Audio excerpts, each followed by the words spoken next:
My guest today is Paul Salisbury. Paul is the co founder of Everlasting, a digital currency hybrid custody initiative founded here in New Zealand, but making its way all around the world, going global. Welcome to the show, Paul. Thanks, Andy. It's great to be on the show again.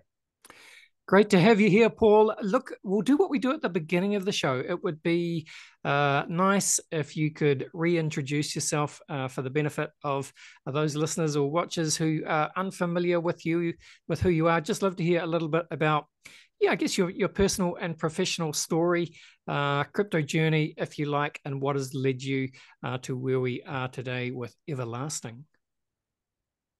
Sure. So it all started right back at 2012. I was over in Switzerland and did, kind of come across Bitcoin, thought it was really interesting, but it wasn't until I actually moved back to New Zealand at the end of that year that it was like, oh, I should go a bit deeper and maybe there's some more use cases here that aren't explored. And, looking at payments and international transfers, that side of things personally was quite exciting. But then professionally, things ramped up pretty quickly. So by 2014, helping one of Australasia's first Bitcoin funds based over in Sydney to actually structure their controls and security using multi-sig for all the Bitcoin that they were amassing at that time on behalf of their investors. So that started me down the security side of things, actually looking at, okay, and since then, I've also founded Blockchain Labs, which was doing smart contract auditing. And, professionally, I've worked with everything from individuals, fund managers, lawyers, companies, DAOs, protocols, and, treasuries on chain to make sure nobody loses money, right? That's always the goal at the end of the day. Yeah, I like it. And look, listeners, just, for some additional context here, I should point out, I guess, that I have known Paul professionally in, I suppose, the New Zealand blockchain circles for a number of years. And as much as sometimes you can think in crypto, man, it gets really depressing when you see all the different exploits, hacks, scams, and just the general nefarious activities that do go on in crypto. Sometimes you think, man, there's just so many bad actors. I can, hand on heart, say that Paul is a good actor. I think you'd describe yourself as a white hat, Paul, in terms of the Yeah, security no, professional space. very much part of that, doing responsible disclosures on ongoing, vulnerabilities, all of those kinds of things. And that's also, to your point there, something we don't hear as much about. We hear about when there are losses, and we don't actually celebrate when, hey, we got out in front. We actually prevented a massive loss of funds. And sometimes the confidentiality around that is warranted so people aren't panicking or losing faith in that particular protocol. But it just means that we only hear when things go wrong. But there are actually a lot of professionals like myself that are very tightly coordinated around the world to try to be in front of as many of those vulnerabilities as possible. Yeah, so well, a shout out to the white hat community, if you like, all around the world, doing their best to advance the technology forward on behalf of the good guys. So I guess it's kind of nice context then, Paul, to learn a little bit more about Everlasting, and I can see that there are different branches, if you like, to what you guys are trying to do. But I think that the core of it is you want to help different segments of the crypto user community keep their assets safe. So perhaps we can begin there. However you like, just tell us a little bit about what Everlasting is. Yeah, so I guess, that professional career, I was mostly service oriented, right? So a client or a protocol or team are saying, hey, we need help with this. And that's not very scalable, right? I can only help so many people directly.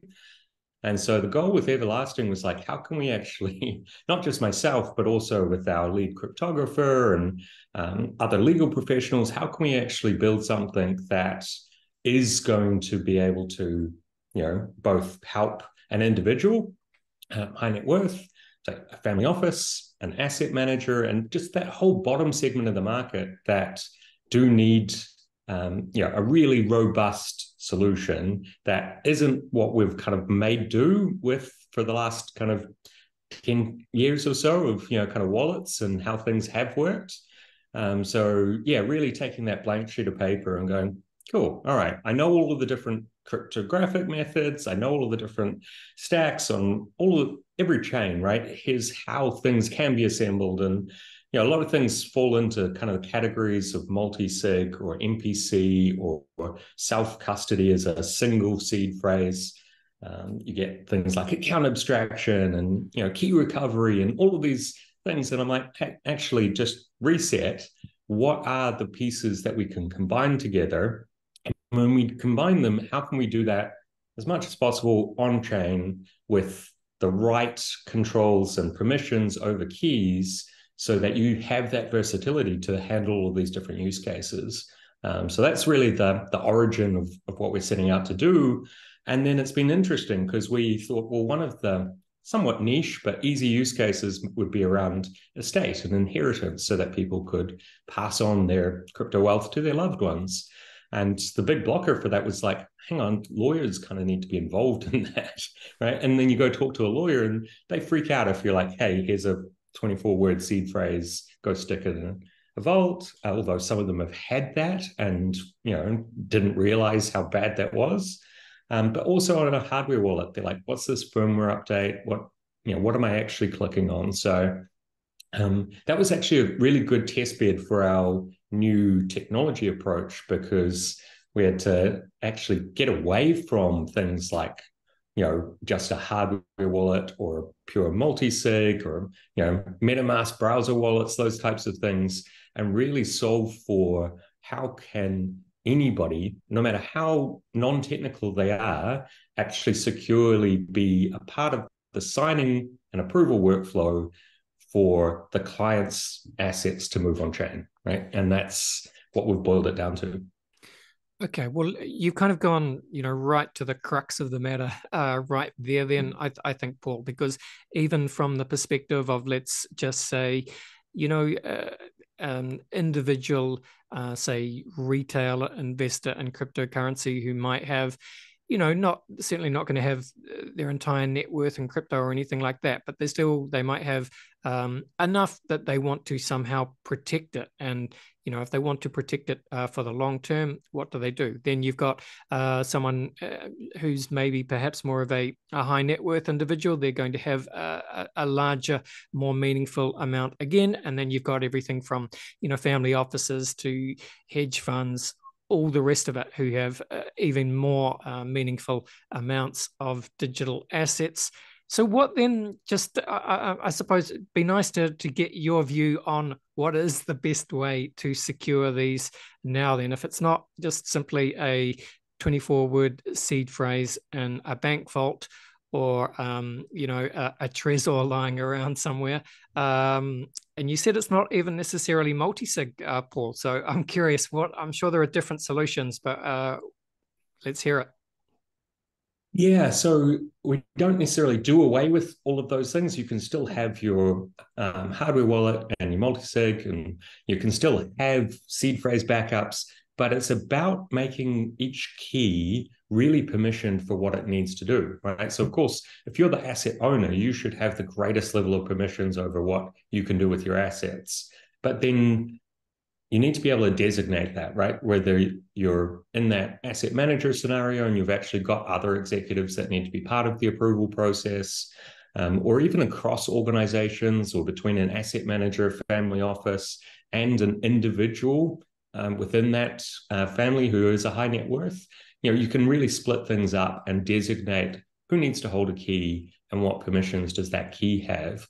And in order to realize that, like I was saying, the market can go full multi-sig, and multi-sig is quite slow and clunky, and even technical people kind of pull their hair out, of like, okay, this is frustrating. I'm approving something.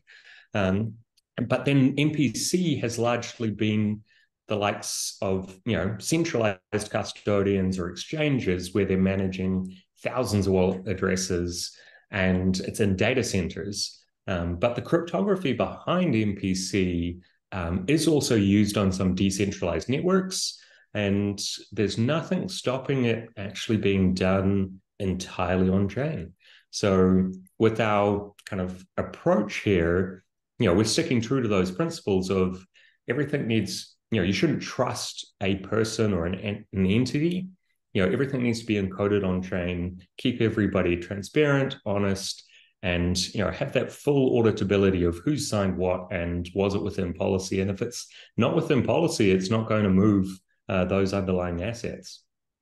Yeah, right. And because what you're talking about is, I guess the next generation of what DeFi could start to look like, open finance, decentralized finance, whatever we want to call it, as just more and more entities are introduced to the world of on-chain finance. And there's just an increasing amount of transactions and people wanting to do different parts of business together, but the ways in which we do this need to evolve and gradually become more and more sophisticated, Paul.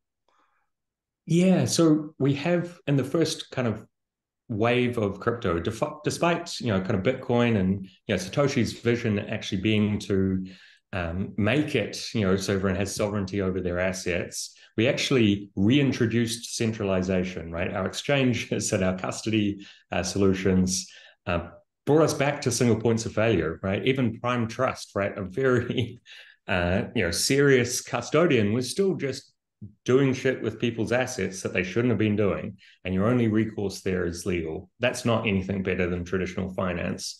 But then you've got DeFi, where like the protocols are trying to do a bit of everything, and that's hard for users to know which protocols are doing what, how are they connected. It's a little bit of a nest of smart contracts and smart contract risk. So if we step back and think about, okay, we still have this vision that finance is coming on chain, whether you think that's coming from new crypto-backed assets or CBDCs or stable coins or other types of real-world assets that get tokenized. That's all going to happen, right? Because the genie's out of the bottle and you can't put it back in, but it can't be done in a way where we're reintroducing centralized risk like the previous financial system, and we also can't do it in a way of just full risk to every user in the way that DeFi kind of has beta tested what on-chain finance could look like. So to do that in a more structured way, you actually see a lot of decoupling, right? So you don't have the same kind of platform doing both lending and other activities like derivatives, right? You actually go, okay, nope, we need to split that out into different pieces, and those are different financial kind of products that you access on chain, and different parts of those products will be backed by some existing companies, but also existing protocols. So we're not going to see the DeFi protocols go away. Just the way that you access them and the way that they're presented to you should be a lot more transparent and more secure, with you in control over how you're actually signing and approving. We keep bringing it back, rather than thinking of like approving a transaction and that transaction going and doing 7 to 8 things. It really is about your intent, right? Your intent is, I have this currently and I actually want to rebalance my portfolio, or I want to have something that looks more like this future state, and actually signing for those different pieces and making sure that that's done securely is the only way we're actually going to get to this more trustless on-chain finance. Yeah, absolutely. And look, I want to talk about, so you, on your website, Paul, you talk about this any layer platform, I suppose, that is, eventually part of the solution that you want to offer to perhaps clients around the world. Do you want to just cover off kind of how you see that working? Yeah, that's currently in private beta with a few of our partners, some global, some regional across Asia. And that's really, this kind of secret sauce of how we're combining things at the moment. The cryptography paper for that and the smart contracts and things are all going to be open source. That's like not negotiable for us. We'll be there, but the actual kind of way that we're presenting that to professionals so that it's not scary for a lawyer or an accountant or an auditor to go in and actually see, oh, great, this looks no different. What they don't realize is there's no database in behind, there's no username passwords. Everything is still driven through the public key cryptography, smart contracts, and assets that are on chain. But the way that we can start to make that seem less scary for them is different types of kind of key management. So you've got things like WebAuthn, which is slightly being rebranded now to passkeys when you're using your Android or iOS device, and things like smart cards with NFC and that side of things to actually secure keys within the chip of that smart card and make sure that that's safe. And the coordination comes from any one of those keys isn't a whole key, right? It can't produce a complete signature. This is something that's common with MPC or multi-party computation is you need to combine all of these partial signatures together to get one full signature. And that's where any layer can coordinate that between these different users or signers, sending that to the smart contract so it's fully auditable. And then after several layers there of just approvals from one entity to another or with an end user, we then get the actual signed transaction. And that signed transaction can go be broadcast on the chain where those assets are native. So if you're moving Bitcoin, that is a signed transaction for Bitcoin to spend some UTXO outputs. If that's on Ethereum, great. That's an Ethereum signed transaction. So really being chain agnostic, and where people approve doesn't have to be the same place that the assets are, as long as it's on a really secure, robust chain that is going to stick around. That's where the approvals happen. I mean, it sounds good, Paul, but what you're talking about is perhaps something that is more aimed at, I guess, the crypto native industry itself, right? So you talked before about how despite Satoshi originally designing the Bitcoin system to deliver on the primary goals of decentralization, trust minimization, and censorship resistant right to transact, right? That is what a blockchain achieves. However, as you also pointed out, the cryptocurrency industry has largely reintroduced centralization, and a lot of people, one way of understanding that, of course, is simply that a lot of people keep their assets on a centralized exchange. We've seen a lot of those centralized exchanges collapse for various reasons over the years.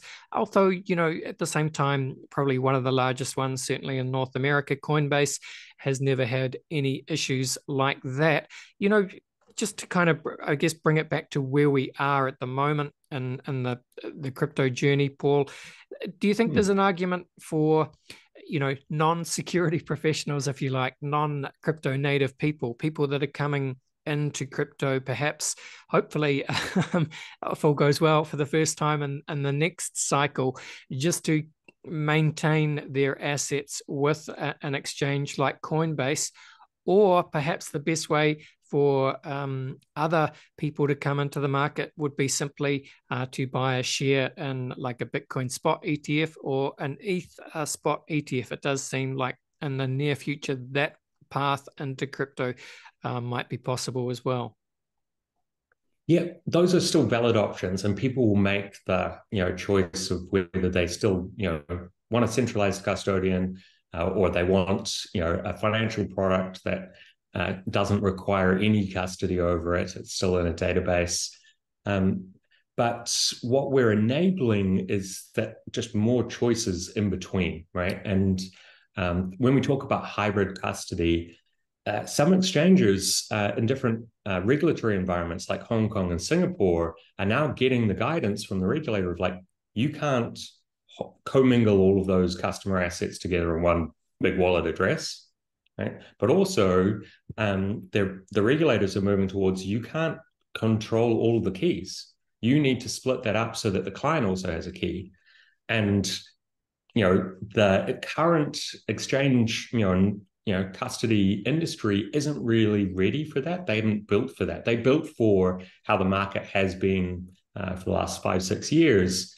And so the way that we're building is enabling these hybrid modes for so many different use cases. Obviously, one of the ones that we keep encountering from our partners is where the end user isn't crypto savvy at all, right?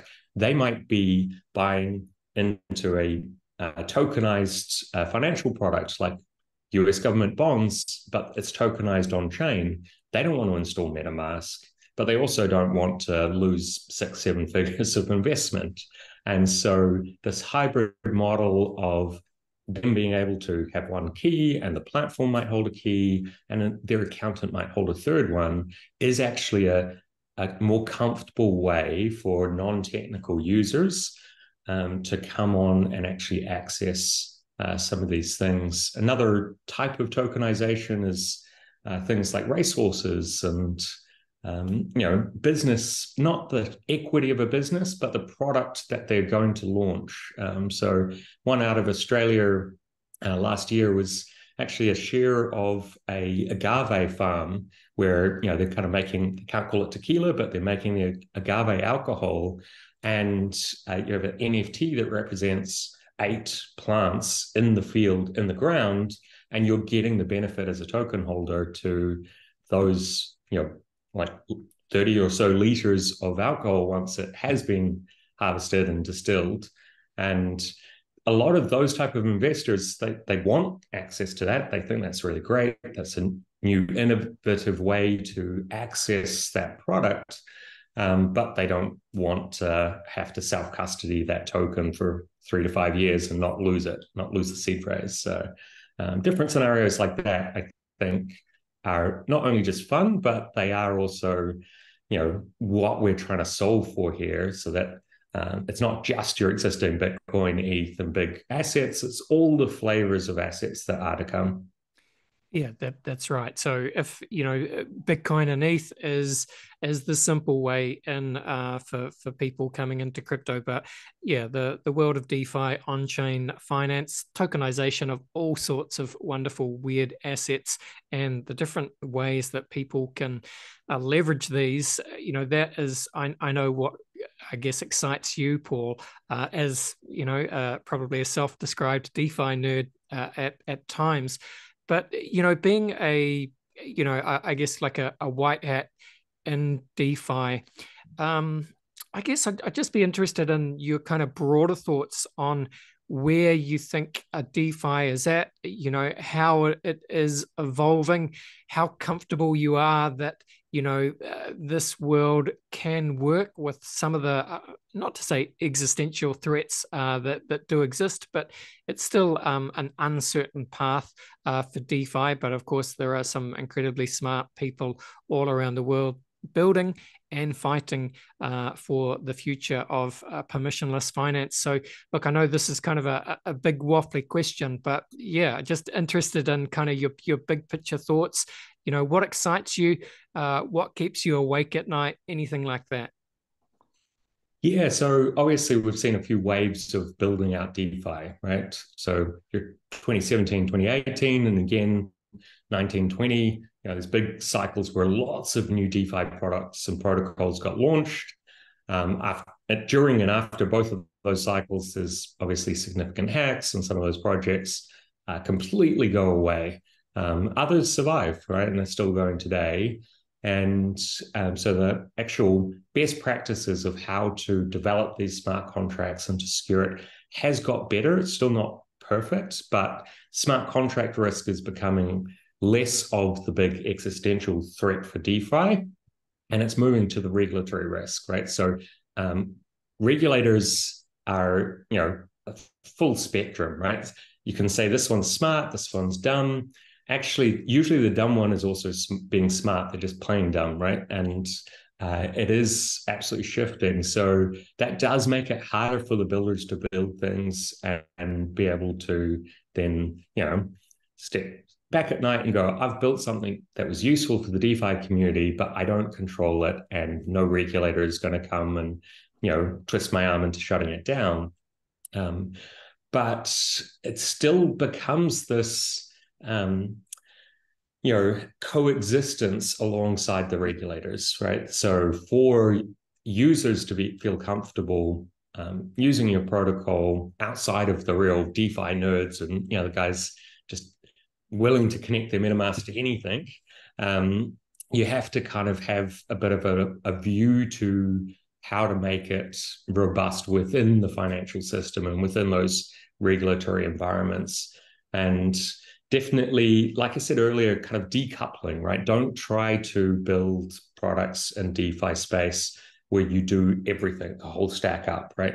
That's, was useful for bootstrapping and for, pioneering what was possible with DeFi, but I think that's going to become less and less of the way that people build. So you'll get different people building the smart contracts and the protocols, and then other people actually surfacing up the front ends and the user interfaces, and still more actually connecting, those buyers and sellers or both sides of the market around these protocols and interfaces, and surfacing them up for specific users in specific geographies in a slightly more regulated way, or I should say regulatory friendly way. So things like self-custody, does that end user actually control those assets, or have you just taken them off so you can go leverage them in another market, right? That won't, be okay in a lot of regulatory environments going forward. Yeah, absolutely. Great thoughts, Paul. Thank you for that. I'm also curious, love to hear your thoughts on, I suppose, do you see anything on the horizon, or have thoughts yourself on what comes next in terms of, perhaps what is needed to, in simple terms, onboard the next wave of participants, right? So we obviously had, we had DeFi summer, we had the NFT boom. You see talk on, in areas such as crypto Twitter, that we need an actual wave of consumer apps that just work and are just fun, and maybe crypto is kind of under the hood but abstracted away. Maybe something like friend tech is just a really clunky first version of that. Could be a Ponzi as well, of course. But I just, as a on-chain participant, observer, and builder, Paul, yeah, what do you think perhaps is needed or could be next? Yeah, so there's the two things. One you kind of touched on there is abstracting the complexity away from users, and there's been a lot of talk about things like account abstraction, or on Ethereum, 4337 kind of compatible wallets. And it's actually a little bit ironic in that if you've got 4 DeFi experts in the room and ask them what's account abstraction, you'll get 5 different answers, because it is what we build on it that matters, right? We can build a friend tech, but we can also build much better things than that. And so why people get a little bit excited already about account abstraction is the building block that's needed for this next wave, where it will be a lot simpler for users. Great. I think that is going to be pretty exciting to see over the next year or two.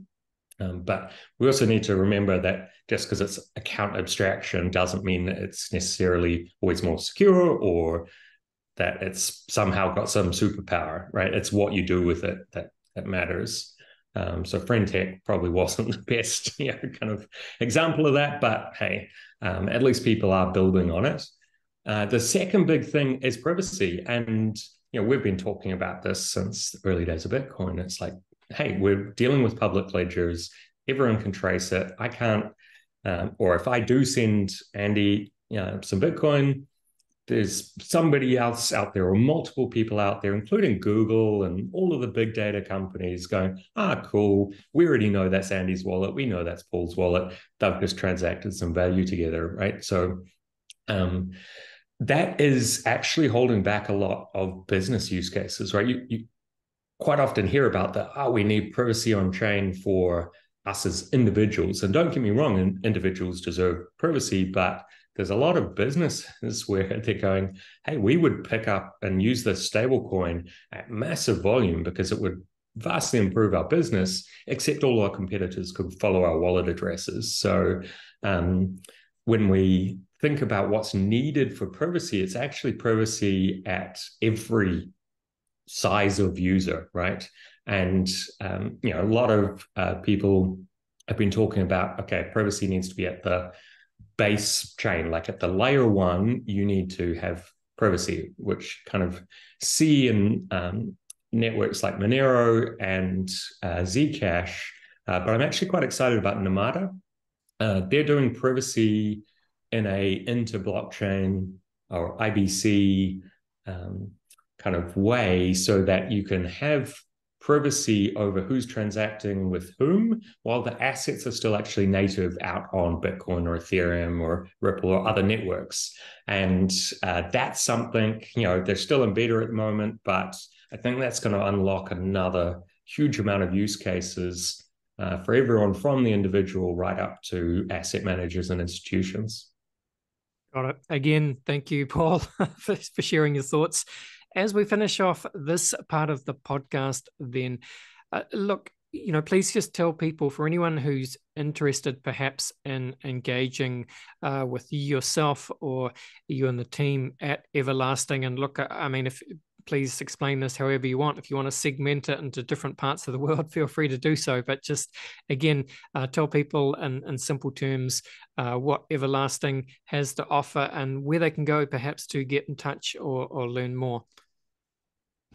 Yeah, so easiest one for anyone in Asia or Europe, South America, basically not North America, come to everlasting.global. And, that's where we're kind of talking a bit more about our manifesto and the AnyLayer platform. That's still going to be in private beta for another 6 months and ironing out all of the security audits and everything there. So launching next year. But if you are in need of, understanding how to segment out keys or having proper approvals, perhaps including a lawyer, we can connect you with some of our global partners that are actually using our platform in various markets. And so therefore can't offer you the product directly, but can kind of refer you through to one of our partners. And if you are citizen of New Zealand or Australia, Singapore, and you're interested just in that personal estate side of things for your inheritance of your crypto assets, then head to everlasting.io and we can walk you through the product there. Awesome. All right, let's go to a very quick break and then we'll come back, we'll finish off, we'll have some fun. We'll run Paul through the very famous crypto conversation, hot take round, back in 1 moment. Boom, and we are back. And I'm with Paul Salisbury, who was expecting a break, but he didn't get one. Paul, as you may or may not know, I think you do though, I like to finish each podcast with a very quick round of rapid fire crypto conversation hot takes. Are you up for it? Yeah, let's go, Andy. All right, let's go, Paul. Just going to run some questions at you. No right or wrong way to do this. You know the drill. Question one for you, bit of a strange one for you. I think we know what you'll say, but let's just get your perspective. Where would you say that you sit on the Bitcoin maximalist to multi-chain opportunist spectrum? Yeah, I can occupy any point on the spectrum except the far maximalist on either end, right? So for different scenarios, sometimes having other chains is useful, other times it's just a real pain. So I'd like to see more interoperability so that we can have the right assets with the right security profiles and the right chains, and actually fewer rather than more, and it gets hard to manage hundreds of assets across all these different wallets. So, yeah. Right. Very, very well said. Okay. Paul, what would you say is your firmest conviction crypto opinion? Firmest conviction is the more you put on chain in terms of permissions, logic, security, the less you have to trust anyone else. That's always the driving motivation. Yep. Okay. Slight curveball for you, Paul. UBI as a potential fix for AI-induced automation. There's we've seen Sam Altman's vision for WorldCoin even as one possible solution to this. Yeah, just kind of gut reactions: A to UBI and B to something like WorldCoin. Yeah, so I think UBIs aren't always, the panacea, and in the same way that we don't have one world currency, right? There's different needs for UBIs in different countries, so it doesn't really scale to a whole world side of things. Don't particularly think WorldCoin is the answer. It is trying to solve a problem, but like it's the alpha version, right? We need and it might actually help to bootstrap what is the real properly decentralized solution for a lot of people. But yeah, no, there's far too much privacy leaking and far too little value to people who actually need it. But I do still think that crypto can actually uplift a lot of different economies or remove some of the imbalance between different kind of markets, right? So you can see some segments of the world actually tapping into crypto is vastly improving their ability to earn and to retain wealth versus some of the more major economies. So it's less of an issue of where you're born now in this global age with global currencies, and more of a how curious are you and what are your skills and what does that offer to the network? And through that, we might see more UBI-like things come to effect. But yeah, we're not going to solve AI either. Yeah, thank you, Paul. Great answer. Very nuanced. All right. Well, Bill Gates famously said that we tend to overestimate what we can accomplish in 2 years and underestimate what we can accomplish in 10. As a longer term blockchain builder, you'd be very familiar with that kind of thinking. But I guess with that in mind, anything you like, yeah. But I guess broadly say DeFi, on-chain finance, permissionless finance. What does it start to look like in 10 years' time? Yeah, so I'll answer that first by if you asked me back in 2013, what would 10 years' time, kind of blockchain powered finance, I would not have thought that it was this widely adopted, right? If you said to me, like, some countries, 1 in 5 citizens, others like 1 in 10, between that range, I would have been like, nah, it'll still be like 1 in 20 at the highest, right? So I'm already surprised at how much it has grown in this 10 years.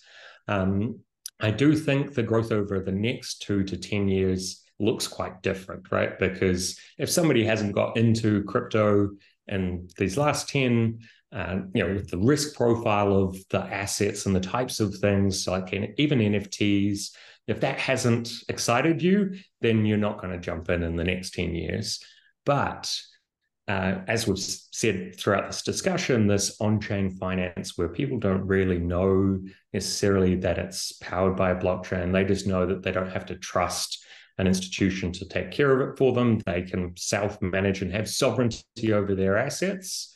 That is going to really be much more pervasive across society and our global economies 10 years from now. Even say maybe half the world are using it in 10 years' time. Let's see. I like it. Let's see. Wouldn't that be amazing? Wouldn't surprise me at all. Flip side of this, Paul, of course, is a famous quote you'll be aware of by sci-fi author William Gibson, who said that the future is already here. It's just not evenly distributed. With that in mind, can you think of an example of the future being here right now, but most people aren't aware of it? Yeah, I do think there's some good examples of that within the privacy use cases, right? So there's even things like private multi-sigs where you can have people coordinating together for shared ownership over assets in a completely private manner where only that group of people can see which assets they have, but they trust, or they don't need to trust each other. They only trust in the code to actually transact that. I think that's the future, and it's already here, just very, very niche. So yeah, that's another thing to really look forward to in the future as that expands out to families, communities, economies, all types of economic activity around the world. Yeah. I just saw an interesting tweet this morning that made me think of you, Paul, because I'm not sure if you saw it or not, but Apple have announced, wow, a new iPhone. I think it's the new iPhone 15. Listeners, spoiler alert, look, it looks very much like the iPhone 14. It's maybe just, I think it might be made of titanium case. The camera, of course, is marginally better. You can do some 3D stuff with it, all that. Look, point is, it's an incrementally better iPhone. But, someone, I saw a tweet that said something like, the year is 2033. All Apple devices come as standard with a built-in Bitcoin or crypto hot wallet. You can pay a tiny amount of Satoshis per month for a multi-sig 5 of 7 setup called Apple Keep. 2 keys are biometric. One is face, one is fingerprint. 4 could be hardware wallets. 1 key is held by Apple. Maybe you can delegate the keys out to, your lawyer, your accountant, the different custodians, kind of as we've talked about, Paul. Does something like that seem like a good idea and kind of a no-brainer? Well, you see this with Apple with a lot of security tech, right? So your multi-factor authentication, kind of thing. Google really led that and had much more of that early into Android and also users of Google's products. And then Apple just simplifies it and it's like, oh, here's your biometrics. Now it's so easy, you don't even think about it. Whereas the way that Google implemented it first, or the tech industry implemented it first, was quite clunky. And now we're seeing that with this WebAuthn, which Apple and the consortium have said, let's call it passkeys and put a nice little logo alongside it. And now it's just built into iOS. And you're like, oh yeah, passkeys, really friendly, easy to use. So I don't need to remember passwords. But that has already been out there in the industry for 3-4 years now. So I do think it won't even take another 10 years from now. I think within the next 2 years, we'll see the Apple equivalent to the types of scenarios that we've been discussing on this podcast today of like, yeah, how do you delegate who approves what? How do all those signatures come together to actually make your intent an act on chain for your assets with you in charge? And yeah, hey, maybe Everlasting sells our tech to Apple. We'll see. Yeah. Well, it'll be cool to have, I'm sure Apple have tried all sorts of crypto experiments in the background. They're just not ready to release anything public. But it would be great to see the kind of, the UI UX designers at Apple put their minds to some of the crypto problems, right, Paul? Yeah, and a lot of people already kind of use their phone as akin to a hardware wallet, right? Exactly. They are using the secure enclave, so that chip inside the phone, to store key material. If you've got a mobile wallet, like a Trust wallet, that's where the key is stored. So phone's already kind of being used that way. But yeah, what Apple needs to see is, how can we make this super easy so that customers, it's the right user experience. That's when they'll launch. But also just having physical access to one phone or to one person's iCloud account can't be the way that somebody's compromised and loses their assets. So there's still this, multi-factor, multi-signature, MPC kind of stack that needs to be pulled together in a really seamless way for those users. 100%. We've got the same design goal. Yep. All right. Bringing it back to the hot take questions. Only 2 to go, Paul. Time to get weird for a second. If we zoom out, what do you see as the long-term future for the human race? Do you see dystopia or utopia? Yeah, very centrist. It's a bit of both, right? And actually, that might be segmented for different parts of the world as water becomes more scarce. We're going to see, just this idea of nation states is really only served the purpose for very few, people. I think we do need to start to think more about humanity's survival. I don't think we will, necessarily inhabit Mars, but maybe we'll get to the moon. Yeah, nice. And even if we don't go to either Mars or the moon, as you kind of said, it's that like that Buckminster Fuller idea of all citizens need to recognize that we are spaceship Earth before we necessarily, just turn it into. Yeah, and we might also need to keep engineering our plants and food supply and crops. I mean, I want my coffee beans, so please, keep working on that. But yeah, we'll keep adapting enough things to keep surviving no matter what happens around us. No doubt. All right. Finally, Paul, what is your favorite science fiction book, film, or TV show?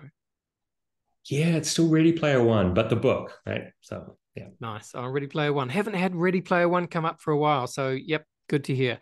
Love it. All right. Hey, Paul, this has been fun. It has been a pleasure chatting all things everlasting and I guess the future of on-chain finance with you today. Close it down, take it away, take it out. Just again, tell people where they can go to learn more about Everlasting. Shout out your Twitter profiles, all that good stuff. Awesome. Thanks, Andy. So yeah, it's everlasting.global and everlasting.io, at everlasting_io, or I'm at Paul Sullers, Paulsalis. Great Awesome. chatting to you. And Great. Thanks to all the listeners for tuning in. All right. Thank you, Paul. Great chatting. All the best and bye for now. Cheers. All right, there you go. That was Paul Salisbury from Everlasting. Been meaning to do a podcast with Paul for some time, actually. So good to finally catch up with Paul here on the show. Fascinating to get Paul's perspectives on the future of finance and run him through the very famous Crypto Conversation hot take round. Of course, thank you for listening, team. Even here at the end of the show, please do make sure you are subscribed to the Crypto Conversation in whatever podcast app you are using. But that is it for today. This was the Crypto Conversation for Brave New Guy.